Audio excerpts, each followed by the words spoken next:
Hi hello friends, welcome to the G K smart circle YouTube channel. ಈಗ ನಿಮಗೆಲ್ಲ ಗೊತ್ತಿರಲಿ, ಪ್ರತಿದಿನ ನಾನು ಕನ್ನಡದ ಪ್ರಜಾವಾಣಿ ಸೇರಿದಂತೆ ಕನ್ನಡದ ಇತರ ಎಲ್ಲ ನ್ಯೂಸ್ ಪೇಪರ್ಗಳು, ಇಂಗ್ಲೀಷ್ನ ದಿ ಹಿಂದ್ ಮತ್ತು ಇಂಗ್ಲೀಷ್ನ ಇತರ ಎಲ್ಲ ನ್ಯೂಸ್ ಪೇಪರ್ಗಳ ಜೊತೆಗೆ ಕೇಂದ್ರ ಸರ್ಕಾರ ಪ್ರತಿದಿನ ಅಪ್ಡೇಟ್ ಮಾಡ್ತಕ್ಕಂಥ PIB ನ್ಯೂಸ್ ಪೇಪರ್ಗಳ ಪ್ರಮುಖ ಪ್ರಚಲಿತ ಘಟನೆಗಳನ್ನು ನಿಮ್ಮ ಮುಂದೆ ತರ್ತಾ ಇರ್ತೀನಿ. ಹಾಗಾದರೆ ಇವತ್ತಿನ ಕ್ವಶ್ಚನ್ ನಂಬರ್ 1 ಏನಿದೆ ಅಂತ ನೋಡೋಣ ಬನ್ನಿ. 2024ರ ಥೈಲ್ಯಾಂಡ್ ಓಪನ್ ಬ್ಯಾಡ್ಮಿಂಟನ್ ಚಾಂಪಿಯನ್ಶಿಪ್ನಲ್ಲಿ ಪುರುಷರ ವಿಭಾಗದಲ್ಲಿ ಡಬಲ್ಸ್ ಪ್ರಶಸ್ತಿಯನ್ನು ಯಾರು ಗೆದ್ದಿದ್ದಾರೆ? ಸರಿಯಾಗಿರತಕ್ಕಂಥ ಉತ್ತರ ಸಾತ್ವಿಕ್ ಸಾಯಿರಾಜ್ ರಾಂಕಿರೆಡ್ಡಿ ಮತ್ತು ಚಿರಾಗ್ ಶೆಟ್ಟಿ. ಇವರು ನೋಡಿ 2024ರ ಥೈಲ್ಯಾಂಡ್ ಓಪನ್ ಬ್ಯಾಡ್ಮಿಂಟನ್ ಚಾಂಪಿಯನ್ನ ಪುರುಷರ ಚಾಂಪಿಯನ್ಗಳಾಗಿದ್ದಾರೆ. ಹೆಚ್ಚಿನ ಮಾಹಿತಿ ದಿ ಹಿಂದೂ ಪೇಪರ್ನಲ್ಲಿ ಕೊಟ್ಟಿದ್ರು, ಗಮನಿಸಿ. ಥೈಲ್ಯಾಂಡ್ ಓಪನ್ 2024 ಸೊ ಇದೊಂದು ಬ್ಯಾಡ್ಮಿಂಟನ್ ಕ್ರೀಡಾಕೂಟವಾಗಿದೆ ಎಂಬುದು ಗಮನಿಸಬೇಕು. ಸೊ ಇದು ಕೂಡ ಇಂಪಾರ್ಟೆಂಟು. ಇಲ್ಲಿ doubles title of the year ಪಡೆದುಕೊಂಡಿದ್ದಾರೆ. ವಿಶ್ವದ 3ನೇ ಶ್ರೇಯಾಂಕದ ಭಾರತೀಯ ಬ್ಯಾಡ್ಮಿಂಟನ್ ಜೋಡಿ ಸಾತ್ವಿಕ್ ಸಾಯಿರಾಜ್ ರಾಂಕಿರೆಡ್ಡಿ ಮತ್ತು ಚಿರಾಗ್ ಶೆಟ್ಟಿಯವರು ಮೇ 19, 2024ರಂದು ನಡೆದ ಫೈನಲ್ನಲ್ಲಿ ಚೀನಾದ ಜೋಡಿಯಾದ ಚೆನ್ ಬು ಯಾಂಗ್ ಮತ್ತು ಲಿಯು ಇ ಅವರನ್ನು ಸೋಲಿಸುವ ಮೂಲಕ ಥೈಲ್ಯಾಂಡ್ ಓಪನ್ 2024ರ ಬ್ಯಾಡ್ಮಿಂಟನ್ ಪುರುಷರ ಡಬಲ್ಸ್ ಪ್ರಶಸ್ತಿಯನ್ನು ಗೆದ್ದಿದ್ದಾರೆ. ಥೈಲ್ಯಾಂಡ್ ಓಪನ್ ಬ್ಯಾಂಕಾಕ್ನಲ್ಲಿ ಮೇ 14ರಿಂದ ಮೇ 19ರವರೆಗೂ ನಡೆಯಿತು. ನೋಡಿ, ಥೈಲ್ಯಾಂಡ್ ಓಪನ್ ಥೈಲ್ಯಾಂಡ್ನ ಬ್ಯಾಂಕಾಕ್ನಲ್ಲಿ ನಡೆದಿರ್ತಕ್ಕಂಥದ್ದು ಗಮನಿಸಬೇಕು. ಥೈಲ್ಯಾಂಡ್ ಓಪನ್ನಲ್ಲಿ ಗೆಲುವು ಸಾತ್ವಿಕ್ ಸಾಯಿರಾಜ್ ರಾಂಕಿರೆಡ್ಡಿ ಮತ್ತು ಚಿರಾಗ್ ಶೆಟ್ಟಿ ಜೋಡಿಗೆ 2024ರ ಋತುವಿನ 2ನೇ ಪ್ರಶಸ್ತಿಯಾಗಿದೆ. ಗಮನಿಸಬೇಕು, ಇದು 2ನೇ ಪ್ರಶಸ್ತಿಯಾಗಿದೆ. ಹಾಗಾದರೆ ಮಾರ್ಚ್ 2024ರಲ್ಲಿ ಅವರು ಫ್ರೆಂಚ್ ಓಪನ್ ಗೆದ್ದಿದ್ರು ಸ್ನೇಹಿತರೆ. ಮೋಸ್ಟ್ ಇಂಪಾರ್ಟೆಂಟ್ ಆಗುತ್ತೆ ನೋಡಿ. ಸೊ ಇಲ್ಲಿ ಫ್ರೆಂಚ್ ಓಪನ್ ಪ್ರಶಸ್ತಿಯನ್ನು ಗೆದ್ದಿದ್ರು. ತದನಂತರ ಈಗ ಥೈಲ್ಯಾಂಡ್ ಓಪನ್ ಅವರ ಋತುವಿನ 2ನೇ ಪ್ರಶಸ್ತಿಯಾಗಿದೆ. ಲೀ ಜಿಯಾ ಮತ್ತು ಸುಪಾನಿಡಾ ಖತೆಥಾಂಗ್ ಸಿಂಗಲ್ಸ್ ಪ್ರಶಸ್ತಿಯನ್ನು ಗೆದ್ದಿದ್ದಾರೆ. ಇಲ್ಲಿ ಗಮನಿಸಬೇಕು, ಅಂದರೆ ಥೈಲ್ಯಾಂಡ್ ಓಪನ್ ಏನಿದೆ, ಸೊ ಈ ಥೈಲ್ಯಾಂಡ್ ಓಪನ್ನನ್ನು ಸಿಂಗಲ್ಸ್ ಪ್ರಶಸ್ತಿ ಯಾರ ಪಾಲಾಗಿದೆ ಪುರುಷ ಮತ್ತು ಮಹಿಳಾ ವಿಭಾಗದಲ್ಲಿ ಅಂತ ಕೇಳಿದರೆ, ಸೊ ಇದಕ್ಕೆ ನೀವಿಲ್ಲಿ ಗಮನಿಸಬಹುದು. 2024ರ ಥೈಲ್ಯಾಂಡ್ ಓಪನ್ನಲ್ಲಿ ಮಲೇಷ್ಯಾ ದೇಶದ ಲೀ ಜಿಯಾ ಮತ್ತು ಥೈಲ್ಯಾಂಡ್ನ ಸುಪನಿಡಾ ಖಟೆಥಾಂಗ್ ಇವರು ಪುರುಷರ ಮತ್ತು ಮಹಿಳೆಯರ ಸಿಂಗಲ್ಸ್ ಪ್ರಶಸ್ತಿಯನ್ನು ಗೆದ್ದಿದ್ದಾರೆ.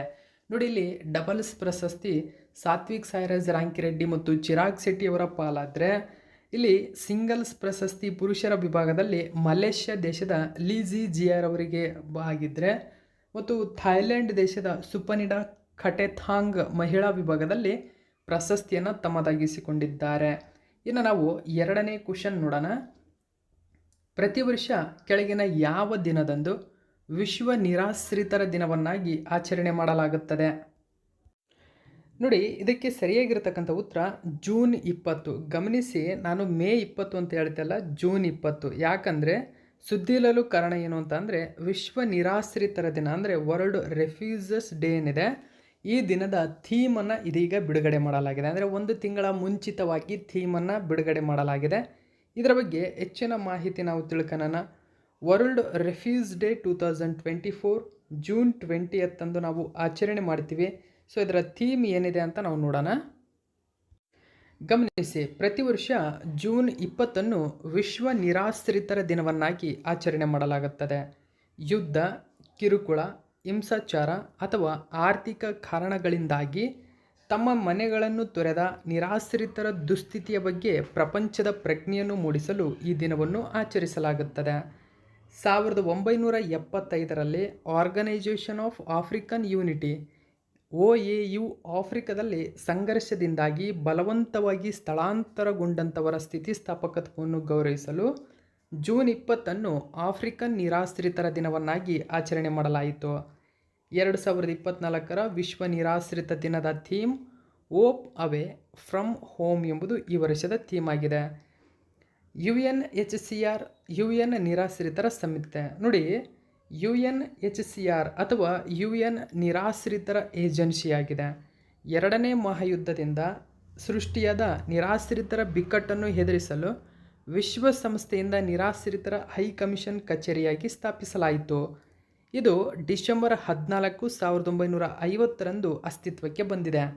ಗಮನಿಸಿ, UNHCR ಅಂದರೆ ವಿಶ್ವಸಂಸ್ಥೆಯ ನಿರಾಶ್ರಿತರ ಸಂಸ್ಥೆ ಏನಿದೆ ಯಾವಾಗ ಜಾರಿಗೆ ಬಂತು ಅಂತ ಕೇಳಿದರೆ ಡಿಸೆಂಬರ್ 14, 1950ರಂದು. ಪ್ರಧಾನ ಕಚೇರಿ ಸ್ವಿಟ್ಜರ್ಲೆಂಡಿನ ಜಿನೇವಾದಲ್ಲಿ ಪ್ರಧಾನ ಕಚೇರಿಯನ್ನು ಹೊಂದಿದೆ. ನೆಕ್ಸ್ಟ್ ನಾವು 3ನೇ ಕ್ವಶನ್ ನೋಡೋಣ. ವಿಶ್ವಸಂಸ್ಥೆಯ ವಿಶ್ವ ಆರ್ಥಿಕ ಪರಿಸ್ಥಿತಿ ಮತ್ತು 2024ರ ಮಧ್ಯದ ಪ್ರಾಸ್ಪೆಕ್ಟ್ ವರದಿಯ ಪ್ರಕಾರ 2024ರಲ್ಲಿ ಭಾರತೀಯ ಆರ್ಥಿಕತೆಯ ನಿರೀಕ್ಷಿತ ಬೆಳವಣಿಗೆಯ ದರ ಎಷ್ಟು? ಸರಿಯಾಗಿರತಕ್ಕಂಥ ಉತ್ತರ ಆಪ್ಷನ್ ನಂಬರ್ 2, 6.9%. ಗಮನಿಸಬಹುದು, UN ಅಪ್ಗ್ರೇಡ್ ಮಾಡಿದೆ. ಅಂದರೆ ಇಂಡಿಯಾಸ್ 2024 ಗ್ರೌತ್ ಫಾರ್ಕ್ಯಾಸ್ಟನ್ನು ಅಪ್ಗ್ರೇಡ್ ಮಾಡಿದೆ. ಈ ಹಿಂದೆ 6.2% ಇರಲಿದೆ 2024ರಲ್ಲಿ ಭಾರತದ GDP ಅಂತ ಹೇಳಿದ್ದಂತಹ ವಿಶ್ವಸಂಸ್ಥೆ ಅಂದರೆ ಯುನೈಟೆಡ್ ನೇಷನ್. ಇದೀಗ ಭಾರತದ GDP 2024ರಲ್ಲಿ 6.9% ಇರಲಿದೆ ಎಂಬತಕ್ಕಂಥ ಮಾಹಿತಿಯನ್ನು ನೀಡಿದೆ. ನಾವಿಲ್ಲಿ ಗಮನಿಸೋಣ ಹೆಚ್ಚಿನ ಮಾಹಿತಿ. ವಿಶ್ವಸಂಸ್ಥೆಯ 2024ರಲ್ಲಿ ಭಾರತೀಯ ಆರ್ಥಿಕತೆಯ ಬೆಳವಣಿಗೆಯ ದರವನ್ನು ಮುನ್ಸೂಚನೆ ಮಾಡಿದೆ. ಇದು 6.9ಕ್ಕೆ ಪರೀಕ್ಷಿಸಿದೆ. ಭಾರತದಲ್ಲಿ ಹಣದುಬ್ಬರವು 2023ರಲ್ಲಿ ಶೇಕಡ 5.6ರಿಂದ 2024ರಲ್ಲಿ ಶೇಕಡ 4.5ಕ್ಕೆ ಇಳಿಕೆಯಾಗಿದೆ ಎಂದು ವರದಿ ಮಾಡಿದೆ. ಗಮನಿಸಿ, ಸೊ ಈ ಒಂದು RV ಕೂಡ 4.5ರಷ್ಟಿದೆ ಹಣದುಬ್ಬರ ಎಂಬತಕ್ಕಂಥ ಮಾಹಿತಿ ನೀಡಿದೆ. ಭಾರತದಲ್ಲಿ ಹಣದುಬ್ಬರ ವಿಶ್ವಸಂಸ್ಥೆಯ ಪ್ರಕಾರವೂ ಕೂಡ 4.5% ಇಳಿಕೆಯಾಗಿದೆ ಎಂದು ವರದಿ ಮಾಡಿದೆ. 2024ರಲ್ಲಿ ಜಾಗತಿಕ ಆರ್ಥಿಕತೆ ವಿಶ್ವಸಂಸ್ಥೆಯ ಪ್ರಕಾರ 2.7ರಷ್ಟು ಬೆಳವಣಿಗೆಯಾಗಲಿದೆ ಎಂದು ವರದಿ ಮಾಡಿದೆ. ಗಮನಿಸಬೇಕು ನೋಡಿ, ಇದು ಕೂಡ ಇಂಪಾರ್ಟೆಂಟು. 2024ರಲ್ಲಿ ಜಾಗತಿಕ ಆರ್ಥಿಕತೆ 2.7% ಇರಲಿದೆ ಎಂದು ವಿಶ್ವಸಂಸ್ಥೆ ವರದಿ ಮಾಡಿದೆ. ನೆಕ್ಸ್ಟ್ 4ನೇ ಕ್ವಶನ್ ಏನಿದೆ ಅಂತ ನೋಡೋಣ. ಇತ್ತೀಚೆಗೆ 16ನೇ ವಯಸ್ಸಿನಲ್ಲಿ ನೇಪಾಳದ ಕಡೆಯಿಂದ ಮೌಂಟ್ ಎವರೆಸ್ಟ್ ಅನ್ನು ಏರಿದ ಅತ್ಯಂತ ಕಿರಿಯ ಭಾರತೀಯ ಎಂಬ ಹೆಗ್ಗಳಿಕೆಗೆ ಇತ್ತೀಚೆಗೆ ಕೆಳಗಿನ ಯಾರು ಪಾತ್ರರಾಗಿದ್ದಾರೆ? ಸರಿಯಾದಂಥ ಉತ್ತರ ಕಾಮ್ಯ ಕಾರ್ತಿಕೇಯನ್. ನೋಡಿ, ಕಾಮ್ಯ ಕಾರ್ತಿಕೇಯನ್ ಇದೀಗ ನೇಪಾಳದ ಕಡೆಯಿಂದ ಅಥವಾ ಭಾರತದಿಂದ ಮೌಂಟ್ ಎವರೆಸ್ಟ್ ಏರಿದ ಅತ್ಯಂತ ಕಿರಿಯ ಮಹಿಳೆ ಎಂಬ ಹೆಗ್ಗಳಿಕೆಗೆ ಪಾತ್ರವಾಗಿದ್ದಾರೆ. ಕಾಮ್ಯ ಕಾರ್ತಿಕೇಯನ್ ಅತ್ಯಂತ ಕಿರಿಯ ವ್ಯಕ್ತಿ ಕೂಡ ಇವರು ಟೋಟಲ್ ಆಗಿ. ನೋಡಿ, Kamya is a 16 years old Indian girl who has climbed Mount Everest. ನೋಡಿ, ಮೌಂಟ್ ಎವರೆಸ್ಟನ್ನು ಇವರು ಹತ್ತಿರತಕ್ಕಂಥದ್ದು ಈ ಮೂಲಕ ದಾಖಲೆಯಾಗಿದೆ. ಹೆಚ್ಚಿನ ಮಾಹಿತಿ ನಾವು ನೋಡೋಣ. ಭಾರತದ 16 ವಯಸ್ಸಿನ ಬಾಲಕಿ, ನೋಡಿ 16ನೇ ವಯಸ್ಸಿನ ಬಾಲಕಿ ವಿಶ್ವದ ಅತಿ ಎತ್ತರದ ಮೌಂಟ್ ಎವರೆಸ್ಟ್ ಶಿಖರವನ್ನು ನೇಪಾಳದ ಕಡೆಯಿಂದ, ಗಮನಿಸಬೇಕು, ನೇಪಾಳದ ಕಡೆಯಿಂದ ಏರುವ ಮೂಲಕ ಸಾಧನೆ ಮಾಡಿದ್ದಾರೆ. ಎತ್ತರದ ಶಿಖರ ಏರಿದ ಅತ್ಯಂತ ಕಿರಿಯ ಭಾರತೀಯ ಪರ್ವತಾರೋಹಿ ಎನಿಸಿಕೊಂಡಿದ್ದಾರೆ. ಗಮನಿಸಬೇಕು, ಇವರು ಬಾಲಕಿ, ಅದರ ಜೊತೆಗೆ ಭಾರತದಲ್ಲೇ ಅತ್ಯಂತ ಕಿರಿಯ ಭಾರತೀಯ ಪರ್ವತಾರೋಹಿ ಎಂಬ ಹೆಗ್ಗಳಿಕೆಗೆ ಪಾತ್ರವಾಗಿದ್ದಾರೆ. ಅಂದರೆ ಈ ವಯಸ್ಸಿನಲ್ಲಿ ಈ ಸಾಧನೆಯನ್ನು ಮಾಡಿರತಕ್ಕಂಥ ಭಾರತೀಯ ಮೊದಲಿಗರು ಎಂಬ ಹೆಗ್ಗಳಿಕೆ ಗಮನಿಸಬೇಕು. ಭಾರತೀಯ ನೌಕಾಪಡೆಯ ಅಧಿಕಾರಿ ಮಗಳು ಇವರು. 12ನೇ ತರಗತಿ ವಿದ್ಯಾರ್ಥಿನಿ ಕಾಮ್ಯ ಕಾರ್ತಿಕೇಯನ್ ತನ್ನ ತಂದೆಯ ಜೊತೆ ಏಪ್ರಿಲ್ 3ರಂದು ಮೌಂಟ್ ಎವರೆಸ್ಟ್ ಏರುವ ಕಾರ್ಯ ಶುರು ಮಾಡಿದ್ದರು. ಮೇ 20ರಂದು ಅವರು 8,849 ಮೀಟರ್ ಎವರೆಸ್ಟ್ ಯಶಸ್ವಿಯಾಗಿ ಏರಿದ್ದಾರೆ. ಮೌಂಟ್ ಎವರೆಸ್ಟ್ ಏರಿದ ವಿಶ್ವದ 2ನೇ ಕಿರಿಯ ಹುಡುಗಿ ಮತ್ತು ನೇಪಾಳದ ಕಡೆಯಿಂದ ವಿಶ್ವದ ಅತಿ ಎತ್ತರದ ಶಿಖರವನ್ನು ಏರಿದ ಕಿರಿಯ ಭಾರತೀಯ ಪರ್ವತಾರೋಹಿಯಾಗಿದ್ದಾರೆ. ನೋಡಿ, ವಿಶ್ವ ಮಟ್ಟದಲ್ಲಿ ಬಂದರೆ 2ನೇ ಸ್ಥಾನದಲ್ಲಿದ್ದಾರೆ ಎಂಬುದು ಗಮನಿಸಬೇಕು. ನೆಕ್ಸ್ಟ್ ನಾವು 5ನೇ ಕ್ವಶನ್ ನೋಡೋಣ. 2026 ಮತ್ತು 2029ರ AFC ಅಂದರೆ ಏಷ್ಯನ್ ಫುಟ್ಬಾಲ್ ಕಾನ್ಫೆಡರೇಷನ್ ಮಹಿಳಾ ಏಷ್ಯನ್ ಕಪ್. ನೋಡಿ, ಮಹಿಳಾ ಏಷ್ಯನ್ ಕಪ್ಗೆ ಅಂದರೆ AFC ಮಹಿಳಾ ಏಷ್ಯನ್ ಕಪ್ ಅಂತ ಕರಿತೀವಿ ಇದನ್ನು. AFC women's Asian cup. Okay, so women's Asia cup ಅಂತ ಕರಿತೀವಿ. AFC ವುಮೆನ್ ಏಷ್ಯಾ ಕಪ್ ಯಾವ 2 ದೇಶಗಳು ಅತಿಥಿಯರಾಗಿ ದೃಢೀಕರಿಸಲ್ಪಟ್ಟಿವೆ? ನೋಡಿ, ಯಾವ ದೇಶದಲ್ಲಿ ನಡೀತಾ ಇದೆ? ಹಾಗಾದರೆ ಸರಿಯಾಗಿರ್ತಕ್ಕಂಥ ಉತ್ತರ ಆಸ್ಟ್ರೇಲಿಯಾ ಮತ್ತು ಉಜ್ಬೇಕಿಸ್ತಾನ್.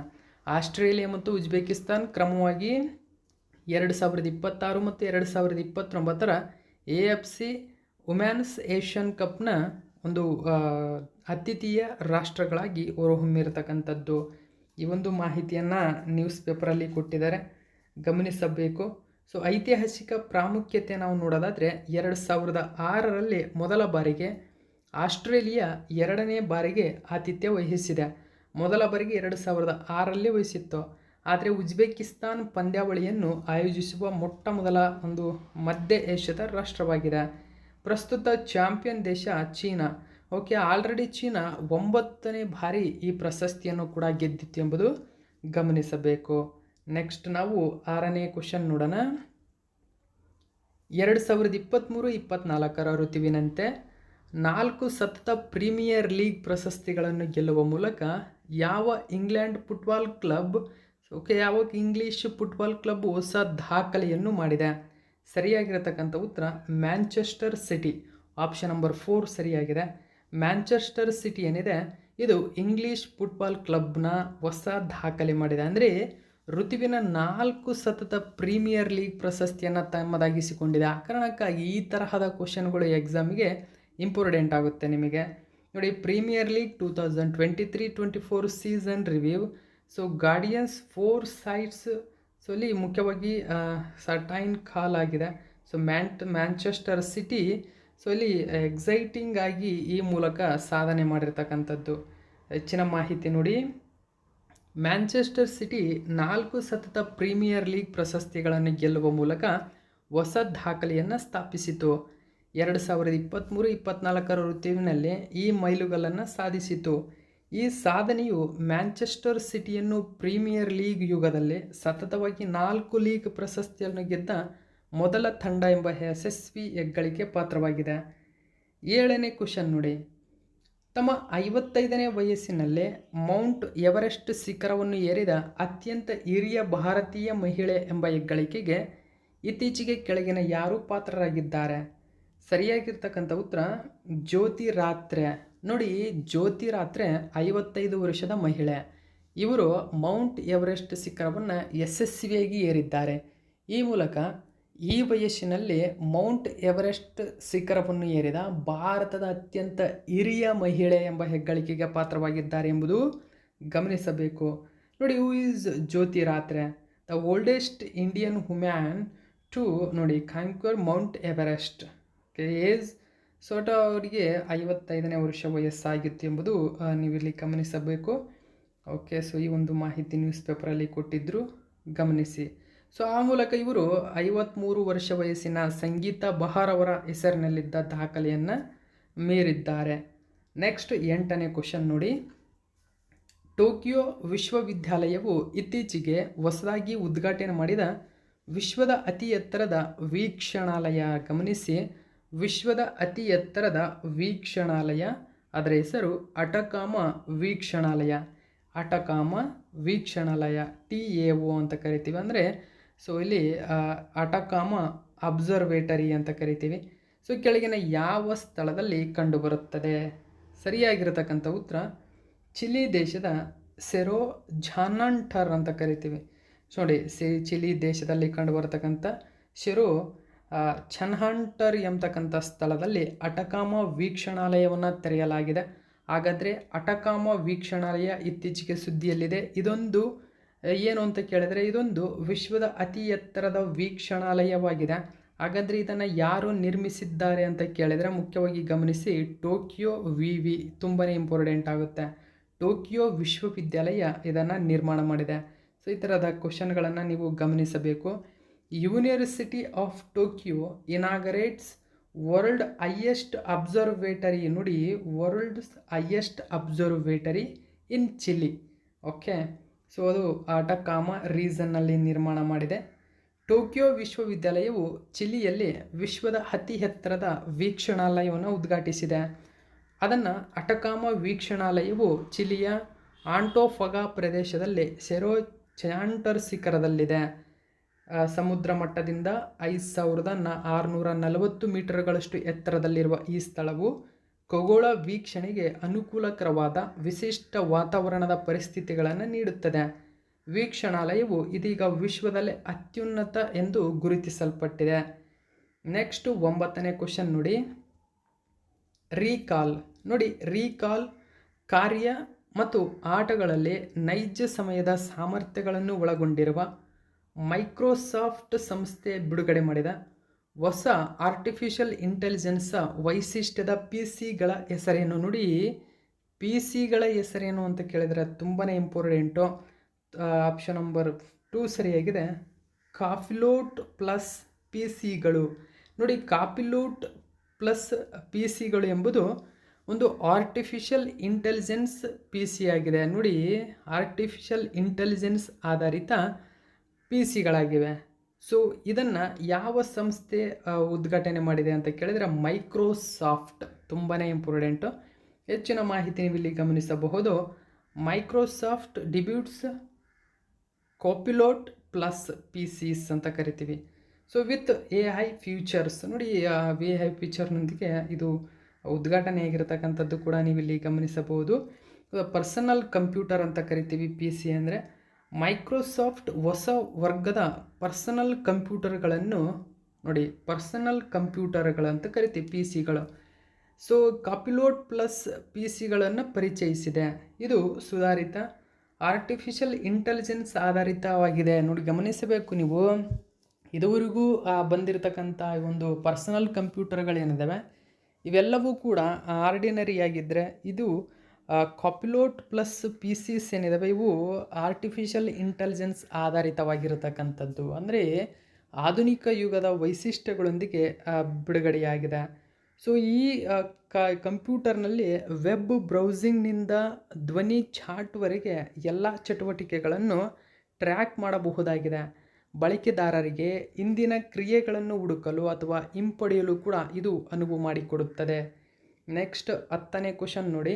ವರ್ಲ್ಡ್ ಎಕನಾಮಿಕ್ ಫೋರಮ್ನ ವರದಿಯ ಪ್ರಕಾರ ಮೇ 2024 ಹೊತ್ತಿಗೆ ಜಾಗತಿಕ ಷೇರು ಮಾರುಕಟ್ಟೆಯಲ್ಲಿ ಭಾರತವು ಯಾವ ಶ್ರೇಣಿಯನ್ನು ಹೊಂದಿದೆ? ಜಾಗತಿಕ ಷೇರು ಮಾರುಕಟ್ಟೆಯಲ್ಲಿ ನೋಡಿ, ಭಾರತ ವಿಶ್ವದಲ್ಲೇ 5ನೇ ಸ್ಥಾನವನ್ನು ಪಡೆದುಕೊಂಡಿರತಕ್ಕಂಥದ್ದನ್ನು ಗಮನಿಸಬೇಕು. ಓಕೆ, ಮಾರ್ಕೆಟ್ ನೋಡಿ, capital of BSE listed companies eights 5 trillion first time ever. ನೋಡಿ, 5 ಟ್ರಿಲಿಯನ್ ದಾಖಲೆಯನ್ನು ಮಾಡಿದೆ ಭಾರತ. ಫಸ್ಟ್ ಟೈಮ್ 5 ಟ್ರಿಲಿಯನ್ ದಾಖಲೆಯಾಗಿದೆ. ಸೊ ಈ ಮೂಲಕ ಭಾರತ ಯಾವ ಸ್ಥಾನದಲ್ಲಿದೆ ಅಂತಕ್ಕಂಥದ್ದು ಕೂಡ ಬಿಡುಗಡೆಯಾಗಿದೆ. ಸೊ ನೀವಿಲ್ಲಿ ಗಮನಿಸಬಹುದು. 2024 ಹೊತ್ತಿಗೆ ಭಾರತವು ಷೇರು ಮಾರುಕಟ್ಟೆಯು ಜಾಗತಿಕವಾಗಿ 5ನೇ ಸ್ಥಾನದಲ್ಲಿದೆ. ಈ ಸ್ಥಾನೀಕರಣವು ಬಾಂಬೆ ಸ್ಟಾಕ್ ಎಕ್ಸ್ಚೇಂಜ್ನಲ್ಲಿ ಪಟ್ಟಿ ಮಾಡಲಾದ ಕಂಪನಿಗಳ ಒಟ್ಟಾರೆ ಮಾರುಕಟ್ಟೆ ಬಂಡವಾಳೀಕರಣ ಆಧರಿಸಿದೆ. ಈ ಶ್ರೇಯಾಂಕದಲ್ಲಿ ಭಾರತಕ್ಕಿಂತ ಮುಂದಿರುವ ದೇಶಗಳೆಂದರೆ ಅಮೆರಿಕ, ಚೀನಾ, ಜಪಾನ್, ಹಾಂಗ್ಕಾಂಗ್. ಭಾರತವನ್ನು ವಿಶ್ವದ 5ನೇ ಅತಿ ದೊಡ್ಡ ಷೇರು ಮಾರುಕಟ್ಟೆಯನ್ನಾಗಿ ಮಾಡಿರ್ತಕ್ಕಂಥದ್ದು. ಇನ್ನು ಈ ಶ್ರೇಯಾಂಕವು ಭಾರತದ ಷೇರು ಮಾರುಕಟ್ಟೆಯ ಗಣನೀಯ ಬೆಳವಣಿಗೆಗೆ ಮತ್ತು ಕ್ಷಿಪ್ರ ಅಭಿವೃದ್ಧಿಯನ್ನು ಪ್ರತಿಬಿಂಬಿಸುತ್ತವೆ. ನಿರ್ದಿಷ್ಟವಾಗಿ 5 ಟ್ರಿಲಿಯನ್ ಮಾರುಕಟ್ಟೆ ಬಂಡವಾಳೀಕರಣವನ್ನು ತಲುಪುವ ಮೈಲುಗಲ್ಲನ್ನು ಗಮನಿಸುತ್ತದೆ. ಇದು ಭಾರತದ ಷೇರು ಮಾರುಕಟ್ಟೆ ಬಂಡವಾಳೀಕರಣದಲ್ಲಿನ ತ್ವರಿತ ಏರಿಕೆ, ವಿಶೇಷವಾಗಿ 6 ತಿಂಗಳೊಂದಿಗೆ 5 ಟ್ರಿಲಿಯನ್ನಿಂದ 4 ಟ್ರಿಲಿಯನ್ನಿಂದ 5 ಟ್ರಿಲಿಯನ್ಗೆ ಜಿಗಿತವು ಅದರ ಹಣಕಾಸು ಮಾರುಕಟ್ಟೆಗಳ ಕ್ರಿಯಾತ್ಮಕ ಸ್ವರೂಪವನ್ನು ಎತ್ತಿ ತೋರಿಸುತ್ತವೆ ಎಂದು ತಿಳಿಸಿದೆ. ನೆಕ್ಸ್ಟ್ 11ನೇ ಕ್ವಶನ್ ನೋಡಿ. ವಿಪತ್ತು ನಿರ್ವಹಣೆಯ ಉದ್ದೇಶಕ್ಕಾಗಿ ಅಸ್ಸಾಂ ಸರ್ಕಾರವು ಪ್ರಾರಂಭಿಸಿರುವ ಡ್ರೀಮ್ಸ್ ಪ್ರಾಜೆಕ್ಟ್. ನೋಡಿ, ಡ್ರೀಮ್ಸ್ ಅಥವಾ ಡ್ರೀಮ್ಸ್ ಪ್ರಾಜೆಕ್ಟ್ ಪೂರ್ಣ ರೂಪವೇನು? ಸರಿಯಾಗಿರತಕ್ಕಂಥ ಉತ್ತರ ಆಪ್ಷನ್ ನಂಬರ್ 3 ವಿಪತ್ತು ವರದಿ ಮತ್ತು ಮಾಹಿತಿ ನಿರ್ವಹಣಾ ವ್ಯವಸ್ಥೆ. ಗಮನಿಸಿ, ಅಸ್ಸಾಂನ ಗುವಾಹಟಿಯಲ್ಲಿ ಡ್ರೀಮ್ಸ್ ಪ್ಲಾಟ್ಫಾರ್ಮ್ ಲಾಂಚ್ ಮಾಡಲಾಗಿದೆ. ಸೊ ಯಾವ ಉದ್ದೇಶಕ್ಕಾಗಿ? ಡಿಸಾಸ್ಟರ್ ರಿಪೋರ್ಟಿಂಗಾಗಿ, ಜೊತೆಗೆ ಡಿಸ್ಟ್ರಿಬ್ಯೂಟರ್ ಇನ್ ಅಸ್ಸಾಂ. ನೋಡಿ, ಡಿಸಾಸ್ಟರ್ ರಿಪೋರ್ಟಿಂಗಾಗಿ ಮುಖ್ಯವಾಗಿ ಡ್ರೀಮ್ಸ್ ಪ್ಲಾಟ್ಫಾರ್ಮ್ ಜಾರಿಗೆ ತಂದಿರತಕ್ಕಂಥ ರಾಜ್ಯ ಯಾವುದು ಅಂತ ಕೇಳ್ತಾರೆ. ತುಂಬಾ ಇಂಪಾರ್ಟೆಂಟು. ಅಸ್ಸಾಂ ರಾಜ್ಯ ಈ ಪ್ರಮುಖ ಯೋಜನೆಯನ್ನು ಜಾರಿಗೆ ತಂದಿದೆ. ಹೆಚ್ಚಿನ ಮಾಹಿತಿ ನಾವು ಇಲ್ಲಿ ಗಮನಿಸಬೇಕು. ನೋಡಿ, ಡ್ರೀಮ್ಸ್ ಎಂದರೆ ವಿಪತ್ತು ವರದಿ ಮತ್ತು ಮಾಹಿತಿ ನಿರ್ವಹಣಾ ವ್ಯವಸ್ಥೆ. ಡ್ರೀಮ್ಸ್ ವೇದಿಕೆಯನ್ನು ಅಸ್ಸಾಂ ಮತ್ತು ಯುನೆಸೆಫ್ ಸಹಯೋಗದೊಂದಿಗೆ ಅಸ್ಸಾಂ ರಾಜ್ಯ ವಿಪತ್ತು ನಿರ್ವಹಣಾ ಪ್ರಾಧಿಕಾರದ ಒಂದು ಉಪಕ್ರಮವಾಗಿದೆ. ಇದು ವಿವಿಧ ವಿಪತ್ತುಗಳಿಂದ ಉಂಟಾದ ಹಾನಿಗಳ ನಿಖರ ಮತ್ತು ಸಮರ್ಥ ವರದಿಯನ್ನು ಒದಗಿಸುವ ಗುರಿಯನ್ನು ಹೊಂದಿದೆ. ಇದರಿಂದಾಗಿ ಪೀಡಿತ ವ್ಯಕ್ತಿಗಳಿಗೆ ಪರಿಹಾರ ಮತ್ತು ಪುನರ್ವಸತಿಯನ್ನು ತ್ವರಿತವಾಗಿ ತಲುಪಿಸಲು ಅನುಕೂಲಕರವಾಗುತ್ತದೆ ಎಂಬುದನ್ನು ಗಮನಿಸಬೇಕು. ಇದು ಇವತ್ತಿನ ಪ್ರಮುಖ ಮಾಹಿತಿ. ಉಳಿದಂತೆ ಮಾಹಿತಿಯನ್ನು ಆದಷ್ಟು ಬೇಗ ನಿಮ್ಮ ಮುಂದೆ ಅಪ್ಡೇಟ್ ಕೊಡ್ತೀನಿ. Thank you so much for watching my video.